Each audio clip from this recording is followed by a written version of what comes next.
County Leader editor Robert Taborn, and it's time again to check the leaderboard. The leaderboard is a look at some of the stories around Northwest Wisconsin that we're working on for next week's Inter-County Leader newspaper. Hello, everybody. We're taking some time out to look ahead to some stories coming up in the next edition of the Inter-County Leader, coming out on Wednesday, December the 27th. Well, if the forecast holds, we will be in for not a white Christmas this year. But how uncommon is that really for Barron, Burnett, Polk, and Washburn counties up here in the northwest part of the state? And how is it impacting holiday shopping and Christmas activities? It could hit almost 50 degrees this weekend, which would be a near record high. But the weatherman says prepare for some rain too. Will this unusual temperature trend continue into January too? We'll see what the National Weather Service is saying. Big news coming out of this week's Polk County Board meeting. Discussion and possible action regarding the Fair Society and Memorandum of Understanding negotiations were once again on the agenda, and it was shared that the MOU had been executed after the proposed offer made by the county was accepted by the Fair Society.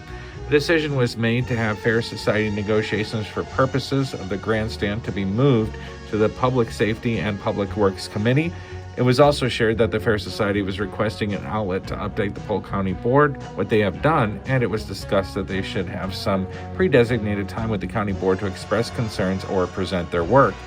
It was also decided that the Fair Society representatives would be invited to the Public Safety and Public Works Committee meeting in January to discuss their potential desires. We'll have a complete update on that with reporter Sarah Beth Radomski. High school sports is taking a little break for the holidays, but the paper coming out on the 27th will have some highlights of the games that took place before the break. This includes a busy night of games that took place on Tuesday the 19th. For basketball, we had Siren versus Frederick, Webster versus Clear Lake, St. Croix Falls versus Spooner, Luck versus Turtle Lake, and Unity, who took on Shell Lake. A lot of great photos will be coming out in next week's paper for sure. And it's hard to believe, but the paper coming out next Wednesday will be our last edition of the Inter-County Leader for 2023. We'll take some time out and have the first half of our year in review for you, taking a look at some of the major stories that made headlines during January, February, March, April, May, and June 2023. Of course, the second half of our traditional year in review then will come out the following week in the January 3rd paper.